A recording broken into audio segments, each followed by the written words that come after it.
Hello, Bren MacDibble here, coming to you from Kalbarri on the sunny west coast of Australia. I'm on Nanda land and I pay my respects to those elders and this beautiful, beautiful land.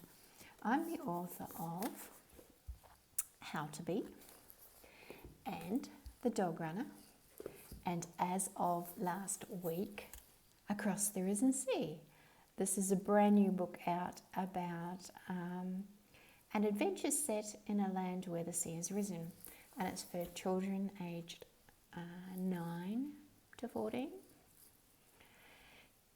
And I thought I would just read you a few of the opening pages.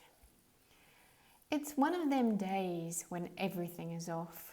A hot, sweaty night and rusty bus means we kids is all grouchy tired. Littlies wake up whining and pushing, arguing over whose clothes is whose. Little Margie clings to my shirt tail so hard I can't work her fingers open, and I have to drag her all the way to the loo with me. Me and my best friend Jaguar head down the beach, trying to cool down by taking turns at dipping in the sea pool. Him standing on the sea wall on lookout for crocs. Me swimming. Then we'll swap places. We always do things as a team, him and me. We's gonna be the best fisher people and the best salvagers on the whole of the inland sea one day. The dawn mist is sitting low, not a gust of wind to blow it or the mozzies away. They's buzzing at my ears whenever I come up for air. I'm slapping at one when Jag sets up whining like a newborn puppy and leaps off the seawall into the water with me. Splashing and gasping, his eyes wide and wild, he yells, "Neoma, run!" He scrambles out onto the beach and takes off, just leaving me there. I know he's unnaturally afraid of crocs, but this is silly. We's meant to be a team, I yell after him. His shorts must have torn on the sea wall, because all I get in answer is one hilarious pale butt cheek sliding up and down and a corner tear in his shorts as he gallops up the beach. "Jag!" I shout, and I scramble out of the sea pool, all splashes and pumping legs up the beach. I turn back once I got a head start on that croc or whatever, because I want to know what's got Jag so messy. He's regularly afraid of stuff, but he never up and leaves me to face it alone. A pale pink head pokes up over the edge of the sea wall. It's a baby.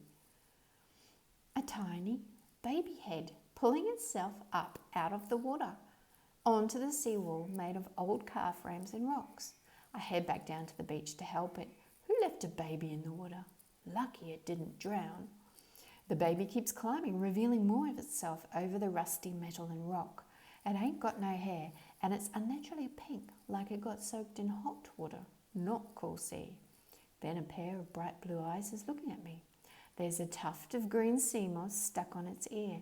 Its nose is tiny and there's pink flower bud lips. Just below that. Then its chin shows, and just below, something that makes me want to scream and run too.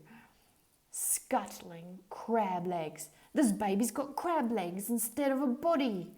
My heart shoots to thumping flat out and my feet stagger back from this crawling nightmare until my bad sleep head tells me babies can't have crab legs for bodies, but crabs can take anything for shells. It ain't a real baby head, but a doll head. The crabs found it down in a drowned house somewhere on the risen sea. It's got its own bit of salvage. I laugh, which comes out a bit squeaky, and then I whistle up to the lilies. Come be witness to what's jerky walking along our seawall, happy as can be. A baby head crab house. Jag comes creeping back down with the other kids, hanging onto his shorts at the back. Hopefully, because he's noticed the hole, not for any messier reason. All the lilies, even those hot and sleepy with puffy eyes, laugh, and they try to be brave, even though it's a terrible, terrible sight, this jerky walking crab baby. Little Margie wants to chuck rocks at it, but I tell her no. Bad enough that crab can't find a decent shell house to carry around. Now you want to go and smash the only one it can find? We're all down there on the beach, laughing off our fear, when an aluminium-hulled boat with a bright yellow sun on the prow comes come sliding out of the mist. And the boat is the thing that brings the trouble. There's also other troubles. There's a mystery to solve. There's a wild shark and a crocodile and a pirate girl. I've had a lot of fun writing this one, and I hope you all have a lot of fun reading it. Please, it's on the shelves now. Go out and buy it.